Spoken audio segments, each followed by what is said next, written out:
ካብቲ ዝነበርናይ ዓዲ ኣብዚ ምዕራባዊ ዓለም ዝበሃል ማለት ኤውሮጳ፣ ኣሜሪካ ካልኦት ምዕቡላት ሃገራት ምስኣተና ኣብ ብዙሕ ዘይተደልየ ንህይወትናን ጥዕናናን ኣብ ሓደጋ ከእትውዎ ዝኽእሉ ሓደገኛታት ወልፍታት ኣጥሪና ንጓዓዝ ዘለና ሰባት ብዙሓት ኢና። መብዛሕትኦም እዚኦም ሕጂ ኣቴናዮም ዘለና ወልፍታት መበገሲኦም ጸቕጥን ጭንቀትን እኳ እንተኾኑ ገለገለ ከዓ ብቐንጠብጠብና እናኣትዎሞ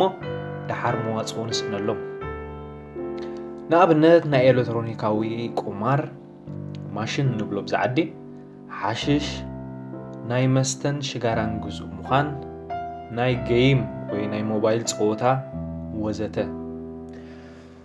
እዞም ኣብ ላዕሊ ዝጠቐስናዮም ልምድታት ካብ ጭንቀት እንተገላገሉና ወይ ፍሉይ ረብሓን ተረኸብናሎም ተባሂሉ ዝኣተናዮም ወልፍታት እዮም። ምስ ጀመርናዮም ንኽንወጾም ሓይሊ ኣብ ዘድልዮ ዓዘቕቲ ብገዛእ ፍቓድና ንሰጥም። እምበኣር ከስ ንሎሚ ከመይ ገይሮም እዞም ልምድታት ይምዕብሉ ከመይ ጌርና ኢናኸ ካብዞም እናሓደሩ ዘሳቒና ልምድታት ንኽንወፅእ እንኽእል ከመይ ጌርና ኢናኸ ንህይወትናን ጥዕናናን ካንፁ ዝኽእሉ ብሉፃት ልምድታት እንምስረት ብሓደ ኮይንና ክንድህስሶም ኢና። ሰናይ መከታተል።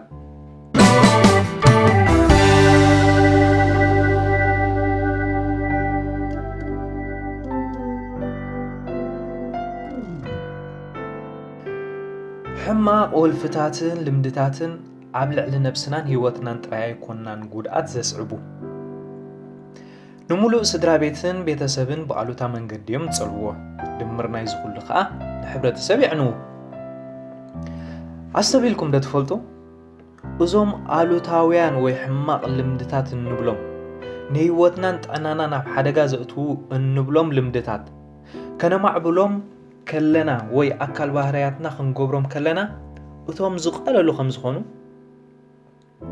ጉዞ ኣልኮላዊ መስተ ምዃን፣ ሽጋራ ምትካኽ፣ ሓሽሽ ምውሳድ፣ ናይ ቁማር ውሉፍ ምዃን ካልኦት ልምድታት ቀልጢፍና ንኽንለማመዶም ቀለልቲ እዮም ማለት ብዙሕ ፃዕርን ዲስፕሊንን ኣየድልዩናን እዮም።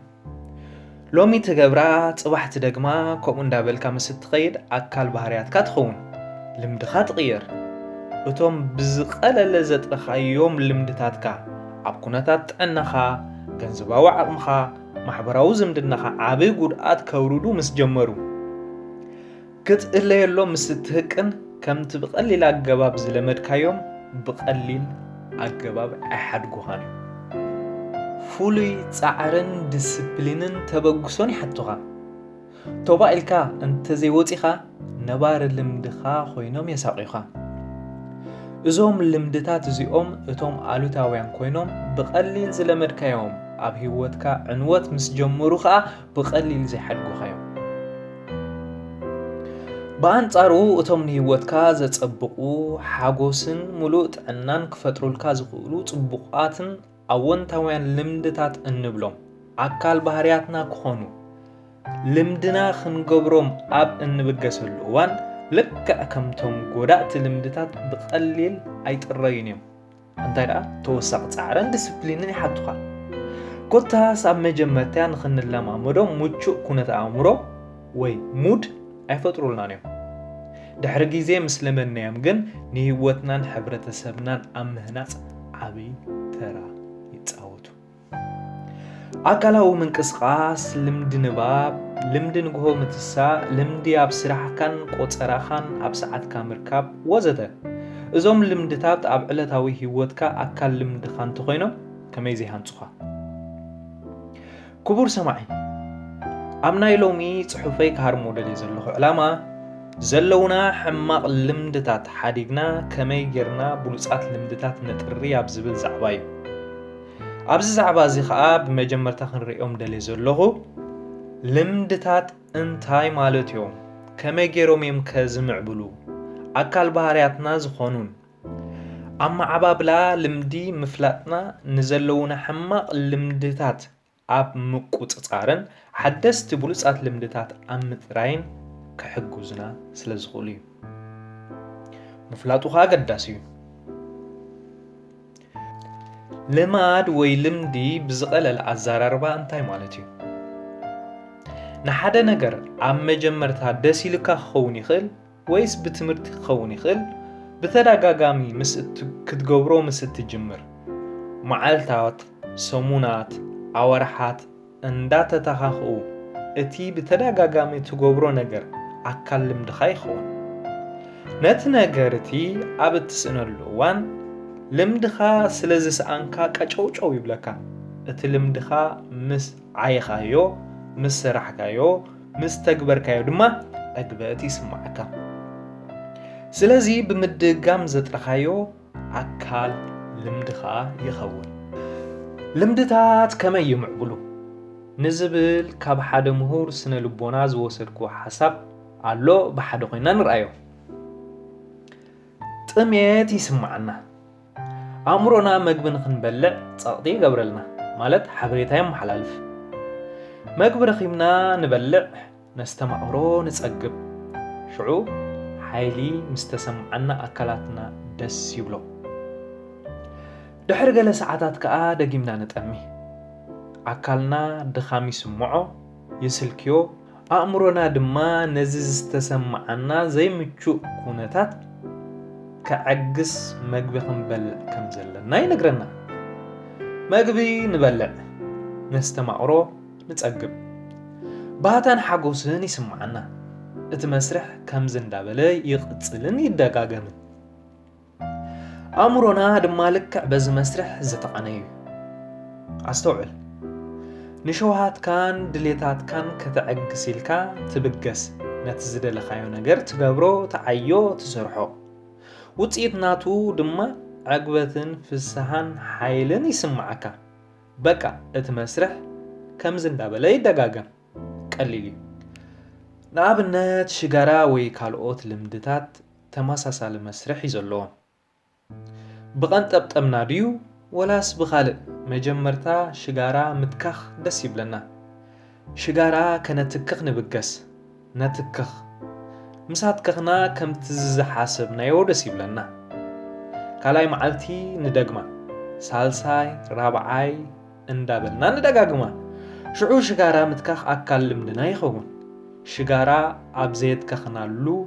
ፀቕጢ ይስማዓና ፀቕጢ ምስ ተሰማዓካ ኣእሙሮኻ ነቲ ፀቕጢ ንምዕጋስ ሽጋራ ከተትክኽ ከም ዘለካ ሓበሬታ የመሓላልፈልካ እንተዘያትኪኽካ ፅቡቕ ኣይስማዓካን ይብለካ ሽዑ ተትክኽ ተስተማቕሮ ደስ ይብለካ ሓይሉ እውን ይስማዓካ ብሰንኪ ሽጋራ ምትካኽ ክትሓምም ኣብ ዝጀመርካሉ እዋን ነቲ ብተደጋጋሚ ብምትካኽ ኣካል ልምድኻ ዝገበርካዮ ልማድ ንዓተ ኣለልካዮ ብቐሊሉ ዝሰምዓካ ኣይኮነን ምኽንያቱ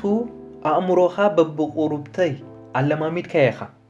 ኣእምሮኻ ነዚ ነገር እዚ ኣለማሚድካዮ ብሓንቲ ግዜ ሓድጎ ምስ ፈተንካ ዝገደደ ፀቕጢ ዝፈጥረልካ ንስኻ ከዓ ደጋጊምካ ፀቕጥኻ ከተዕግስ ተትክኽ ሽዑኡ ደስ ይብለካ ከምኡ እንዳበልካ ጉዙእ ናይቲ ወልፍኻ ኮይንካ ትነብር ከምቲ በብቑሩብተይ ዘለማመድካዮ በብቑሩብተይ ከዓ መዋፅኦ ሃሰስ ክትብለሉ ይግባእ ክቡር ሰማዒ ንሓደ ነገር ብተደጋጋሚ ምዕያይ መፍትሕ ወይ ምስጢር ናይ ሓድሽ ልማድ ምጥራይ እዩ እቲ ነጥርዮ ልምዲ ይጎድኣና ድዩ ይጠቕመና ብዘየገድስ ንሓደ ነገር ብተደጋጋሚ እንተደዓይናዮ ኣእምሮና ምስ ተሰራሕናዮ ዕዮ ወይ ተግባር እዩ ዝወሃሃድ ኣካል ልምድና ይኸውን እዚ ኣብ ቀጻሊ ምድጋም ዘጥርናዮ ልማድ ከነቋርጾ ምስ እንህቅን ኣእምሮና ጽቡቕ ኣይስምዖን እዩ በርከ ነቲ ዕዮ ተለማሚድዎ እዩ ክትከልኦ ስጉምቲ ምስ ትወስድ ኣእምሮ ፀቕጢ ይፈጥር ንስኻ ከዓ ነቲ ፀቕጥኻ ከተጉድል ኢልካ ኣእምሮኻ ዝኣዘዘካ ክትገብር ትግደድ መሓዛ ናይቲ ጽቡቕ ይኹን ሕማቕ ልምድኻ ኮይንካ ድማ ትነብር ክትስዕሮን ክትኣልዮን ተበግሶ እንተዘይወሲድካ ማለት እዩ እቲ ክንቅይሮ ደሊና ዘለና ልምዲ ከከም ደረጅኡ ኣብ ምቕያሩ ግዜ ከም ዘድልዮ ንገንዘብ ከምቲ ሓደ ልምዲ ኣብ ዝተናወሐ ግዜ ኣካል ባህርያትና ዝገበርናዮ ንኽንወፅሉ ከዓ ግዜ የድልዮ ምሁራት ናይዚ ዓውዲ ከም ዝሕብርዎ ሓደ ሰብ ሓድሽ ልምዲ ኣብ ምጥራይን ሕማቕ ልምዱ ኣብ ምእላይን 21 መዓልታት ይወስደሉ ይብሉ